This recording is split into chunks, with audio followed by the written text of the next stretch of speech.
ما شاء الله لا حول ولا قوة إلا بالله العلي العظيم. حسبنا الله ونعم الوكيل، نعم المولى ونعم النصير. ربي اشرح لي صدري ويسر لي أمري واحلل عقدة من لساني يفقهوا قولي. أعوذ بالله من الشيطان اللعين الرجيم. بسم الله الرحمن الرحيم. الحمد لله قاصم الجبارين مبين الظالمين مدرك الحارمين، والصلاة والسلام والتحية والإكرام على النبي الأمي المكي المدني الهاشمي الذي سمي في السماء بأحمد وفي الأرض بأبي القاسم محمد. اللهم صل على محمد وآل محمد وعلى أهل بيته الطيبين الأطهرين، سيما أولهم أمير المؤمنين وآخرهم بقية الله في الأرضين، روحي وأرواح العالمين بجراب مقدمه الفداء. ورحمة الله على محبيهم ومواليهم وشيعتهم أجمعين، ولعنة الله على أعدائهم وقتلتهم وغاصب حقوقهم ومنكري فضائلهم والأمين. أما بعد, for the happiness of Hazrat Zahra and Marzia, for the enlightenment of the graves of your marhumin, of the graves of the Shuhada, Ulama, Siddiqeen, for the safety of the followers of Ahlul Bayt around the world, and for the safety and the hastening of the reappearance of Hazrat Baqiyatullah al-A'zam Marwan al-Fida, please recite your loudest salawat. Allahumma salli ala Muhammad wa ali Muhammad. All praise due to Allah subhanahu wa ta'ala, the one who is Rahman and one who is Rahim. I said yesterday that we had reached an apparent landmark within the holy month of Ramadan, and that was the last Friday. And we, all make some sort of special exception for the last Friday of Shahr Ramadan, as if it holds some sort of special place, although every Friday is special. And this theme itself seems to repeat throughout our religious life, that we constantly are in a state of giving certain things more importance than others. We do it with the imams all the time. Certain imams in our eyes are bigger than others. We give certain imams more importance.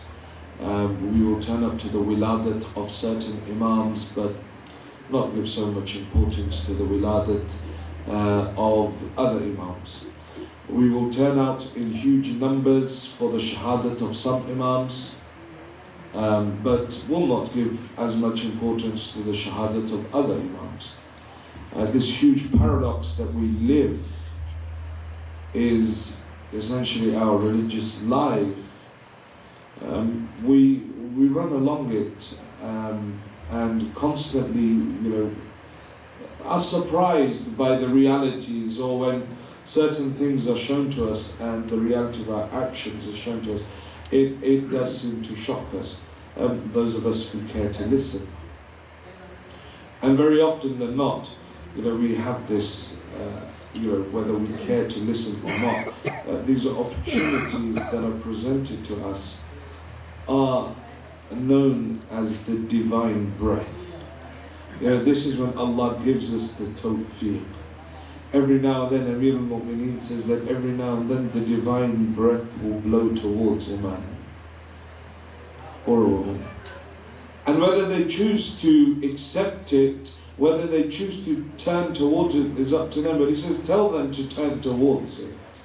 We feel that religiosity every now and then in our lives. We turn towards it temporarily and then we slip away from it.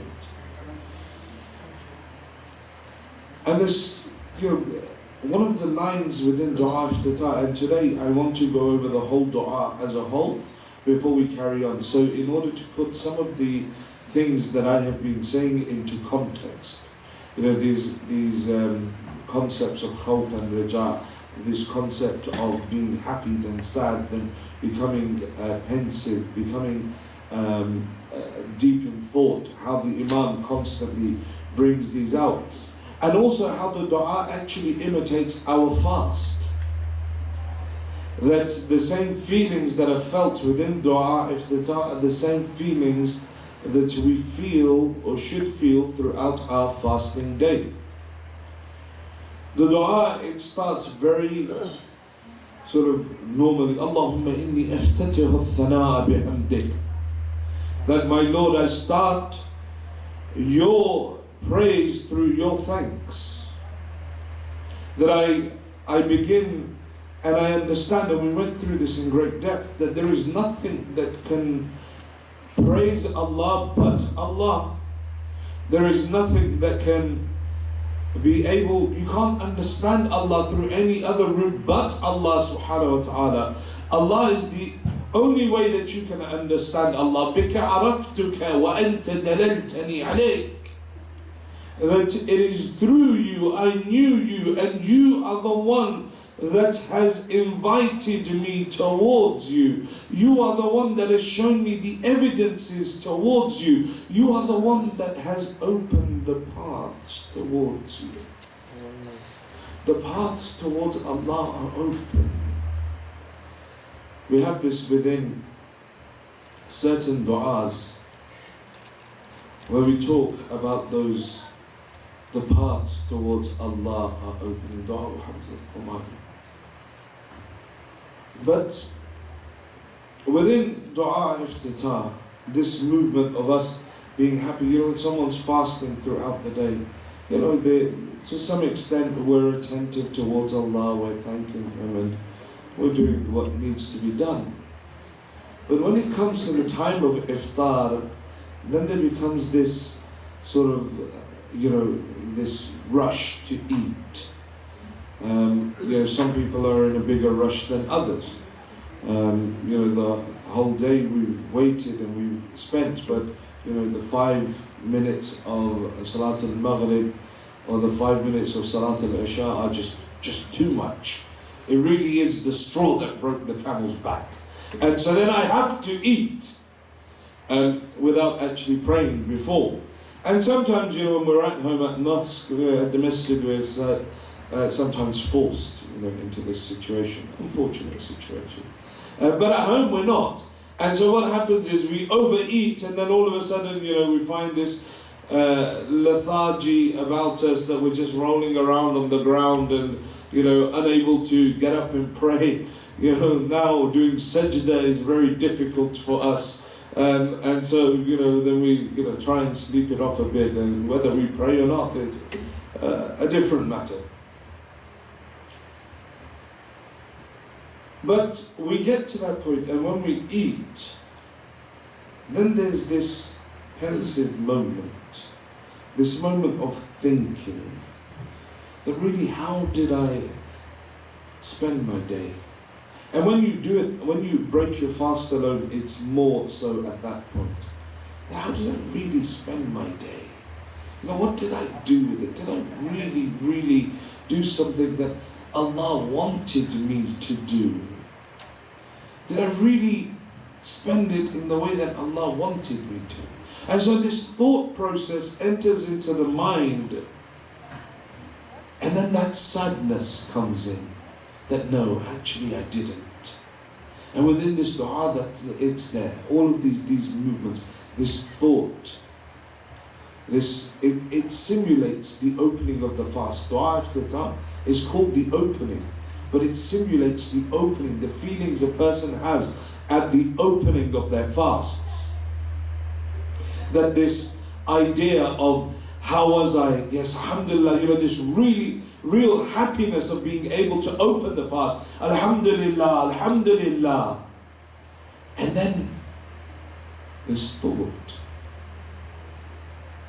We open it with a dua, many of us, we pick it up, we take that date, we open with the dua, Allahumma inni aftatihu al-thana'a bihamdik, the same, idea, the same concept. We open it, but then we eat. And there is, lots of happiness there that we've eaten. But then when we start eating, we start thinking, how was the day? And so then the thought comes in. The thought of how I've spent my day. What is it that I've done with my day? How is it that I could have made it better?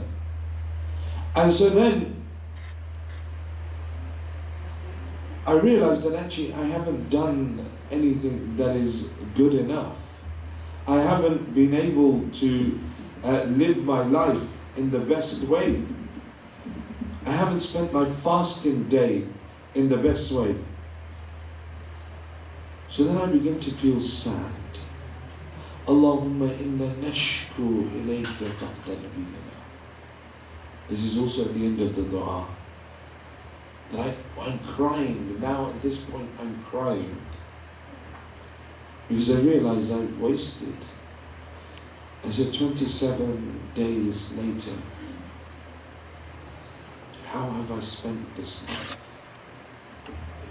What have I achieved? I said something that annoyed a few of my friends at a majlis elsewhere.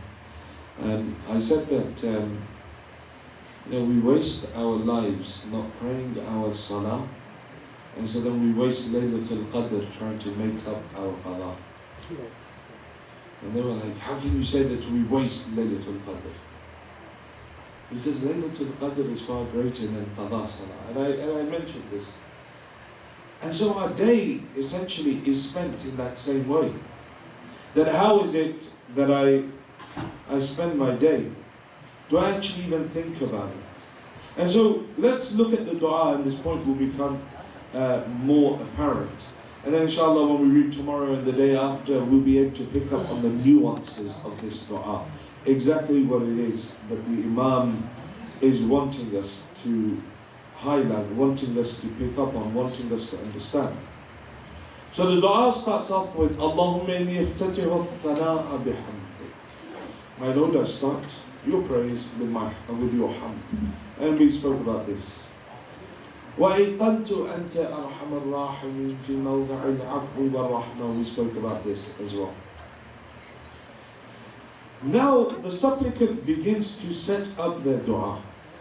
Allahumma adhinta li fi du'aika wa mas'alatik. Allah, you have permitted me to be able to speak to you, to do dua to you. Fasma' ya sami'u midhati. So now, my Lord, listen to what I have to say. You've given me the opportunity, so now allow me to be heard. And truly, it is a tawfiq from Allah. Every time we're able to do dua, every time we're able to pray, every time we're able to attend majlis, every time we can come to the masjid. You see, He gives us the tawfiq to be able to come to the masjid, but leaves it on us on how we spend our time at the masjid. There's a difference. You can take a horse to water, but you can't make it drink. You can bring a person to the masjid, but you don't necessarily, or are not in a position necessarily, to be able to make them listen to what is being said. This is tawfiq from Allah. That whether Allah allows a person to learn more, whether Allah allows a person to listen, or whether He brings them only to busy them in other things. It's a very difficult thing for us to understand, and mildly offensive maybe, but like I said to you some nights ago, I don't come to a place to be invited back again. I come to say what is truth. And the thing is that this is the reality, that sometimes the divine breath brings us to the masjid. We choose to turn away from it. Salat al-Jama'at is happening. We choose to be setting up the food. You see how wrong the way everything is set up in our minds, the way we set up all of these things, we've got them wrong. Then we're like, no, but we're doing the khidmat of those that come. Yes, but Allah says pray. He says Haqqun Nas, yes. But He says pray first.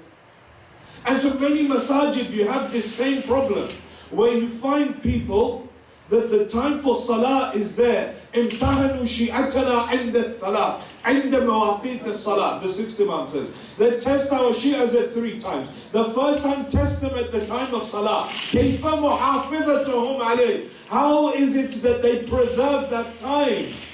If I am doing anything other than the dhikr of Allah subhanahu wa ta'ala, at that point, if I am praying and doing something other than the remembrance of Allah, then I'm not fulfilling my right to the Imam. These are al-tafi ilahi. These are lutf from Allah. They are favors from Allah. For some, the al-tafi ilahi are different. At our level, His lutf is, I'll bring you to the masjid. It's up to you what you do when you're here. You can either pray, seek nearness to me, seek proximity to me, or you can give yourself an excuse that I'm making food, or I'm putting out plates, or I'm preparing. Tazkiyatun nafs is a very, very selfish game. And I'll explain why. Because in Tazkiyatun nafs, there are certain times for salah which are the prime times, where the most you can gain from it. The time for Maghrib is the shortest. It's only 10 minutes. If in that time you pray, you gain that divine glory. After that, you start to lose it. So now, if there is a Salat al-Jama'at at the correct time, within that 10-minute period, 3 people in Salat al-Jama'at, they say that the angels cannot count the amount of blessings that a person bestows upon an individual for taking part in Salat al-Jama'at. Now at the prime time, Salat al-Jama'at, imagine now what is on offer. Imagine what's on offer. And imagine what we throw away constantly by saying, no, but I'm helping, I'm setting up, I'm doing this. Yes, volunteering is essential. It is true, but not at the expense of our wajibat. Not at the expense of the wajibat. It doesn't work like that. See, Tazkiyatun Nafs is all about me, and when I realize it's all about me, then after that, I realize that part of me is my community. So when I realize that I must purify myself, I'm the one that needs to be purified first, then as an offshoot to that, I will do my wajibat, but then I will go and I will start to do the volunteering. But what happens is that we turn it on its head. And so the children see this paradox as well. They say, well, Salah is important, but I see my elders doing something else at the time of Salah. So that must mean if I come to the masjid and help cook or help serve, that means that that is more important than Salah. And so we show them with our paradoxical lives. We show them that, well, no, yes, you better pray, but I'm going to go and do something else. And children pick up on the nuances. So now we're trying to drag the children in to pray, and they don't want to pray. Because they're like, well, we've done it for 10 years, sit aside and not pray, and mess around on our phones. Why are you trying to make us pray now? See, there isn't an age. For girls, the Imams say, from the age of 5, enforce upon her salah. From the boys, from the age of 8, enforce upon them as if it is wajib to pray their salah. How do you expect them to reach the age of bulugh and then start praying all of a sudden? Like magically they flip a switch and they start praying. No, you have to ease them into it. You have to teach them the importance by showing them with action.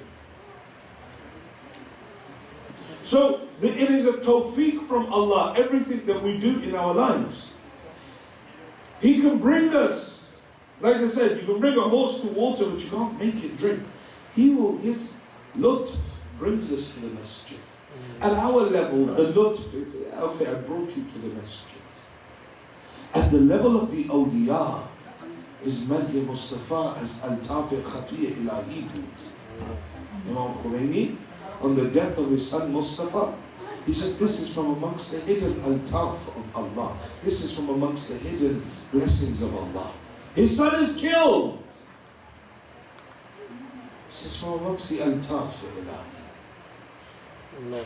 For us on our level, says, look, I'll bring you to the masjid. This is my lutf. The Salat al-Jama'at is happening. The ilm is available. Now it's up to you whether you want to gain it, you want that divine glory, you want that knowledge, it's up to you. You want to do something else? It's entirely up to you. But the more that we get closer to Him, and the more that we do muraqabah, constant attention and muhasabah, and analysis on our lives, the more the curtains begin to thin, and the more realities we begin to view. That it gets to the point where someone like Alama Najafi, that the adhan is happening and he's already in the ruku of Salat al-Maghrib. Because that's where that, when I said Tazkiyat al-Nafs is selfish, that Ubudiyya is selfish, your friends are not the ones that will be there on the day of Qiyamah and say, but Allah, I was friends with religious people. No, it's going to say, Ya laytani lam attakhidh fulanan khalila. My Lord, how I wish I hadn't taken this person as my friend.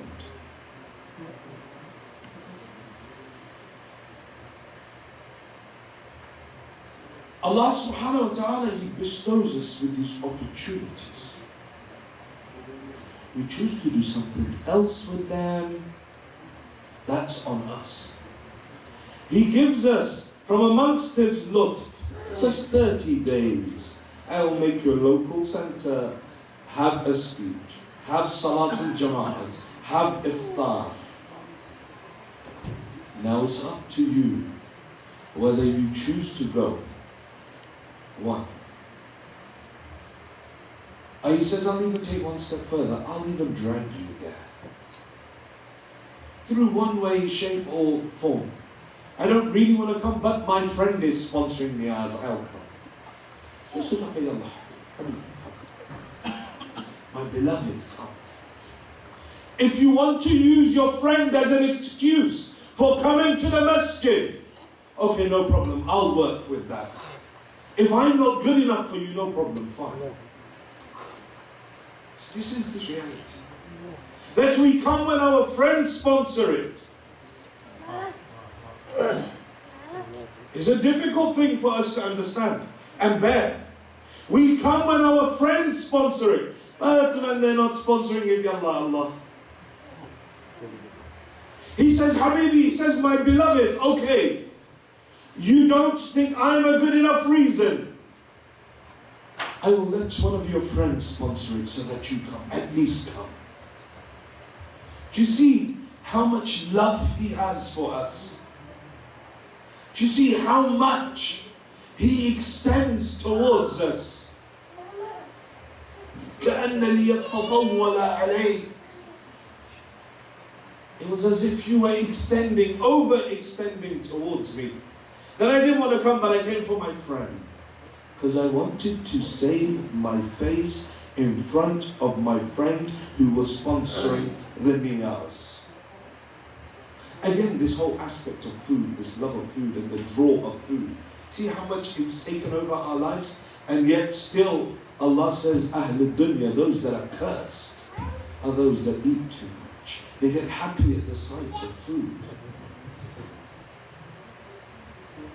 We get dragged in. Oh, no, we have to go to there, they're making nihari. Says, okay, fine. Nihari is what's more important to you. Okay, come for the nihari. But at least come. Let me give you an opportunity. He says, nihari is more beloved to you than me. Fine. You come for the nihari. And maybe, just maybe, you might turn towards me. See the altaf ilahi. How Allah subhanahu wa ta'ala operates. And how we choose to ignore all of these various things. He drags us in. Now that He's dragged us in, the first stage. The second stage is now whether you choose to listen or sit at the back with your friends and talk. Whether you choose to listen, whether you choose to pray, whether you choose to make your children pray or allow them to sit outside because you want to pray quietly and there's someone else's problem. The Al-Tafi Ilahi says, it's up to you. It's up to you. I brought you here now.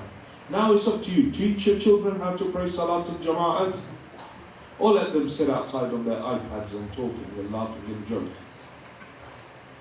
I brought you here. Teach them the importance of Ubudiyya. Show them how to sit in a majlis, or just stand outside and talk. So I can only, I brought you this far. So this is it. Allahumma ahintani fi du'a'ika wa mas'alatik fasma' ya sami'an li du'ati. Allah, you've allowed me to speak to you, so now listen to me. We're capturing that opportunity that He's given us. وَأَجِبْ يَا رَحِيمُ دَعْوَتِي. And then the supplicant falls into this thought. Remember now, throughout this lecture, I want you to keep one thing in mind. Dua iftitah is called the opening. It should be recited after iftar, after the fast has been opened. And the reason is, Allah subhanahu wa ta'ala knows best, the ayatollah knows best. But one of the reasons is this dua follows the feelings a person has post-iftar. Now we'll see. We'll go through the dua and you'll see. Keep this in mind. It follows the feelings that a person has post-iftar. So after I've said that, now you've given me the ability to speak, my Lord, listen to me. Then the supplicant thinks, you know what? فَكَمْ يَا إِلَهِ مِنْ قُرْبَةٍ قَدْ فَرَّجْتَهَا. Actually, how many, he falls into thought, he says, actually, how many times has God actually removed so many difficulties from me? He's done all this for me. I'm not worthy. And I don't deserve this. Rather, I should be praising Him. And so that's exactly what we do. Alhamdulillah alladhi lam yattakhidh sahibatan wala walada wa lam yakul lahu sharikun fil mulk wa lam yakul lahu waliyyun min adh-dhulm wa kabbirhu takbira. And the answer, by the way, to this is not salawat, it's takbir. Allahu Akbar. There when we say min adh-dhulli wa kabbirhu takbira, we should say Allahu Akbar. It's good we say salawat, but the actual reply to it is Allahu Akbar. Anyhow, and then we fall into this praise again. Alhamdulillahi bi jami'i muhammadihi kulliha ala jami'i ni'amihi kulliha. So praise be to Allah with all my gratitude for all His bounties that He's bestowed upon me. And then it carries on, it carries on with this whole system of praise. Alhamdulillah alladhi la sharika lahu fi mulkih fi khalqih wa la shabiha lahu fi 'azamatihi. There is praise be to that Lord who has no one that is equivalent to Him, no counsel, no equivalent to Him in creation. There's no one that He takes advice from. And so after I've started this praise, and then I end, وَلَا تَزِيدُ كَثْرَةَ الْعَطَاءِ إِلَّا جُودًا وَكَرَمًا إِنَّهُ هُوَ الْعَزِيزُ الْوَهَّابُ. After I've said this part, now I think, yes, maybe I should ask. I've I've accepted that He's done lots for me. I've accepted that He's given me the opportunity, and I've praised Him. So maybe now I should ask, the supplicant says, Allahumma inni as'aluka قليلا من كثير مع حاجة بي إليه عظيمة وغناك عنه قديم وهو عندي كثير وهو عليك سحر يسير. So I say, oh Allah, what I'm about to ask you, what I ask you, it's tiny compared to all that you possess. I'm insignificant in front of all that you possess. You're needless of it. What I'm asking you, you are needless of it. And I've been needy of it for all of eternity. I need it. See how we're buttering Allah. Yeah, we're pitching. Those in marketing will know that how is it that you're pitching what you want. It's just, what I'm asking is really small. It's really small. And you're beyond big. What I want, you're needless of it. But you know what? In my arrogance, I really need it. For you, it's easy to give. But for me, it's really difficult to get hold of it. So that's why I'm coming to you. But then, it turns again. The dua turns again. It says, Allahumma inni afwuka an dhanbi wa tajawuzuka an khati'ati wa safhaka an dhulmi wa sitraka ala qabihi عملي وحلمك عن كثير جرمي عندما كان من خطئي وعمدي.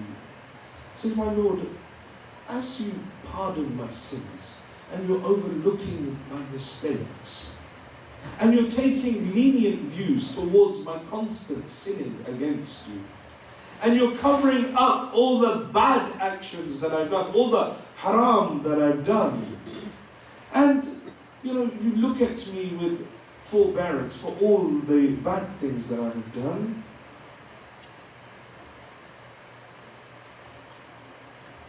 And all these signs that you are showing me. And so now, he's forgotten about what he wants to ask, the supplicant. He or she's forgotten. They've gone off on a tangent again. Because now they're thinking, فَصَدْتُ أَدْعُوكَ آمِنًا. So now I'm supplicating. So after this, it says that now that you've done all this, you've hidden everything. And then he snaps back into it. It says, فَصَرْتُ أَدْعُوكَ آمِنًا. Now I am praying to you from a place of absolute security. وَأَسْأَلُكَ مُسْتَأْنِسًا. And I am praying to you with a jolly nature. لا خائفا ولا وجلا. I've got no fear in me. I've got no fear in me. Fear for what? For the amount of times that I am so insignificant. For the fact that I'm so insignificant, I've admitted all my sins in front of you. But still I'm here, sitting here, Amina, as if nothing has happened, as if there is no one greater than me on earth. And I'm asking you, وَلَا خَوْفًا وَلَا وَجِلًا, with no fear. I'm just asking you, as if there's nothing I've done wrong. And then he falls into further thought. It says, فَإِنْ أَبْطَأَ عَنِّي عَطَبْتُ بِجَهْلِي عَلَيْكَ. It says, my Lord, whenever your response was slow, out of my arrogance, see, like it's here, he's saying that I have no fear, I'm not afraid. مُضِلًّا عَلَيْكَ فِيمَا قَصَدْتُ فِيهِ إِلَيْكَ. Insisting to you in that which I face, in that which I bring in front of you. It says, I'm not afraid. That's my problem. I'm not afraid. I have hope in you. But it says that actually, whenever your response was delayed, I would turn around in arrogance and in ignorance and I would blame you.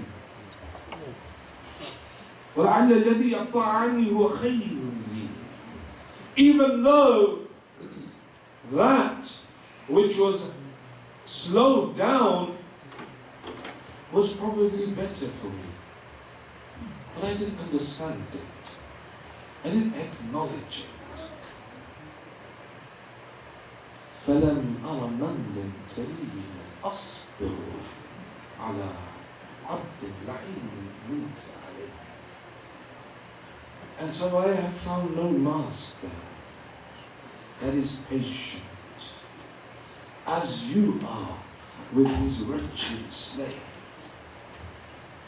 See how things dawn on you. It says, Ya Rab, innaka tad'uni fa'uwalli ank. So you give an invitation to me, but I turned it down. وَتَتَهَبَّبُ إِلَيَّ فَلَا أَتَبَغَّضُ إِلَيْكَ. You showed love towards me, I showed you hatred. وَتَتَوَدَّدُ إِلَيَّ فَلَا أَقْبَلُ مِنْكَ. You showed me affection, but I didn't respond to it.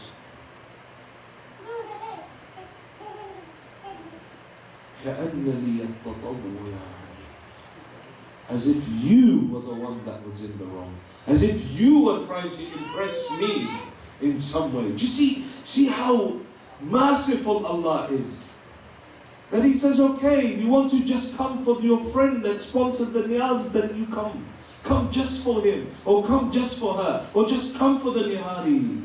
But to my abd, at least come. See here, he's overstretching. I've chosen not to go to his masjid. I don't want to go to his majlis. I don't want to go and pray Salatul Jama'at. I'm saying I'm fine at home. But he's saying, okay, look. You want to just come for your friend? You want to just come for that food? Okay, come. Look, I'll put it on the menu for you today.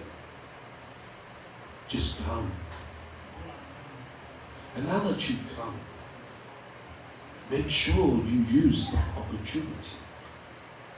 Make sure you take hold of that opportunity. It's like he's overstretching, like Allah has done something. He's trying to make up to us. But He's not. فَارْحَمْ عَبْدَكَ الْجَاهِلِ. And it dawns on us that actually we're the ignorant. Oh Allah, forgive this wretched, ignorant slave of yours.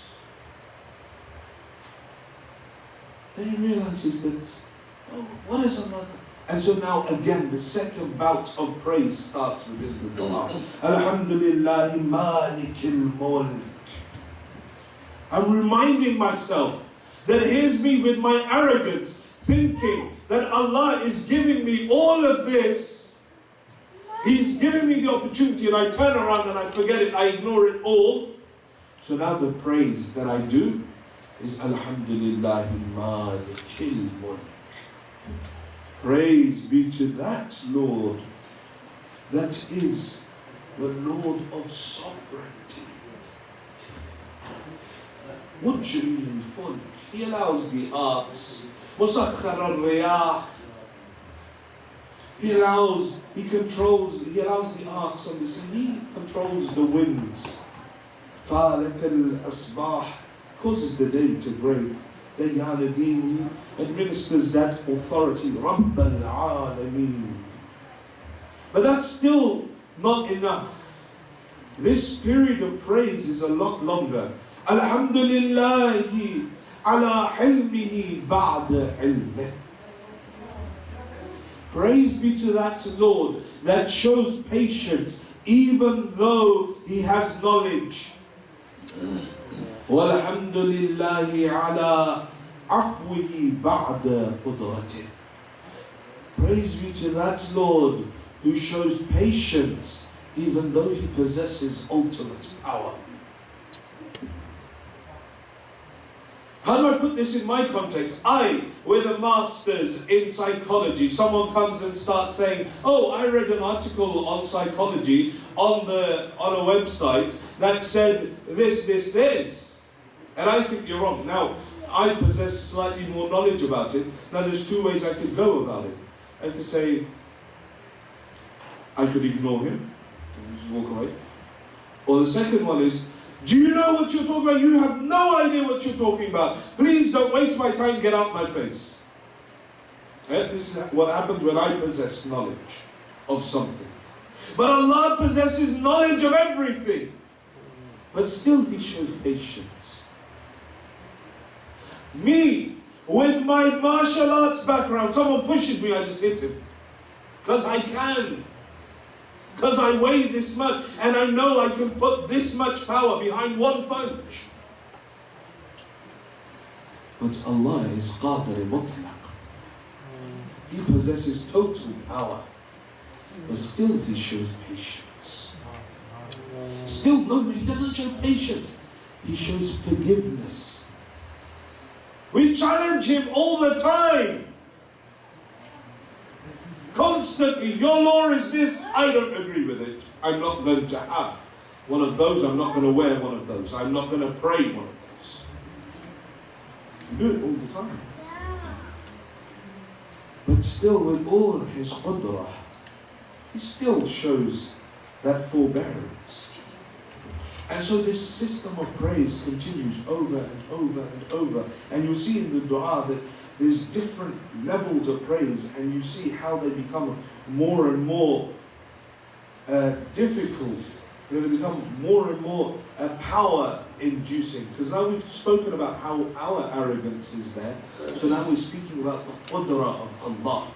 To make us realize that we are nothing. Alhamdulillah alladhi laysa lahu manadi'u yu'adilu. Praise be to Allah who has no equal to challenge Him. But yet I think that I'm somehow equal to God. That I can challenge His order. I can challenge His commands.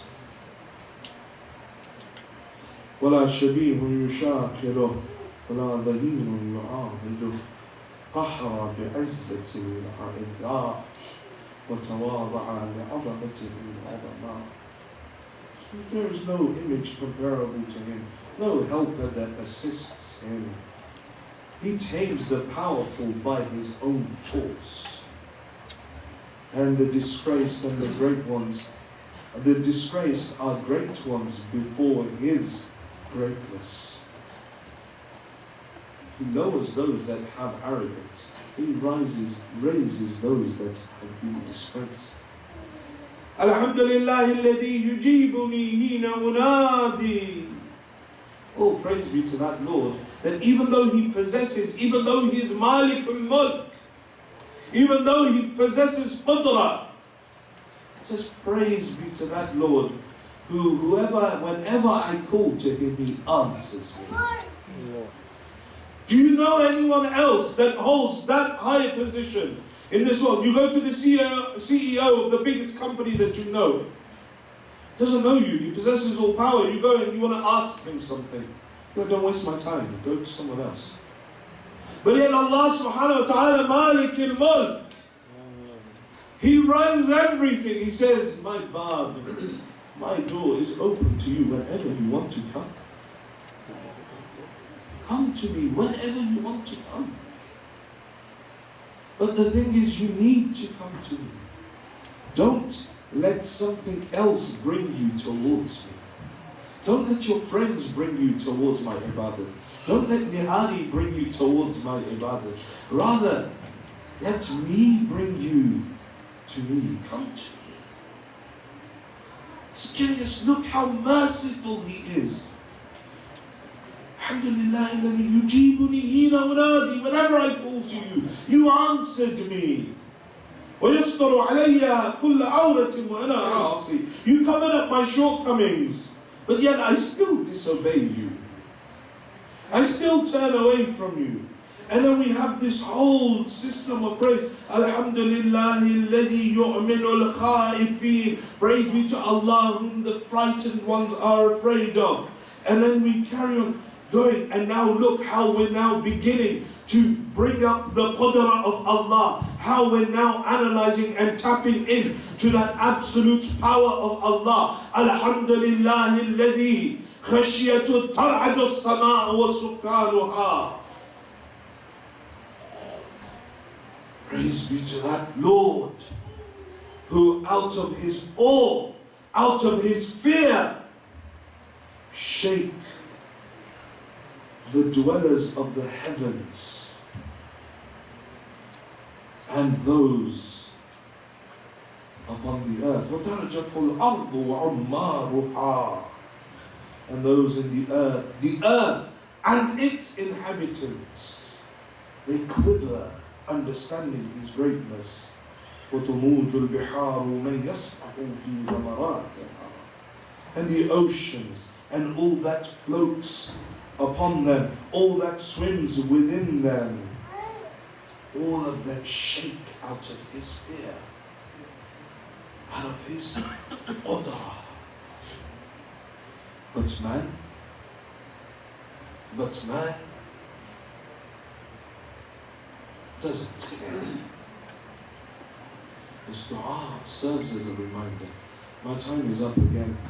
Inshallah, tomorrow we'll carry on the latter parts of the dua, and we'll analyze how the dua turns to plural when it starts referring to our Imam and what that means, inshallah. But this whole section of, alhamd, after it talks about all of that power and qudra of Allah, it says, Alhamdulillahi alladhi hadana li hadha wa ma kunna linahtadiya lawla an hadana Allah. Praise be to that Lord who has guided me. For if he had not guided me, there was no road for me.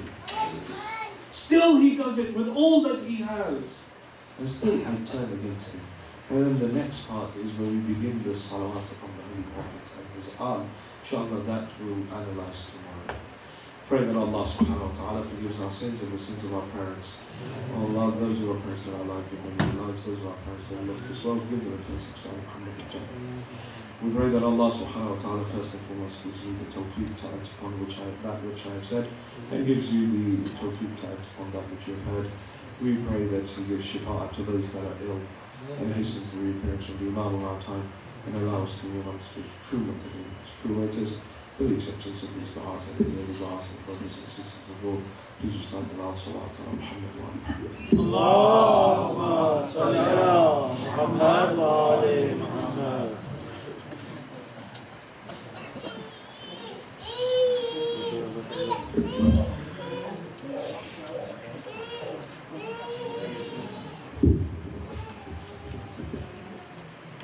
January about Eid al-Fitr namaz. It will be held at Lake Elizabeth, as I've been telling you. It's going to start at 7:30 with dua and khutbah and other duas, and 8:30 we're going to have khutbah and Bajamaat namaz Eid at Lake Elizabeth, inshallah. We have not yet found the two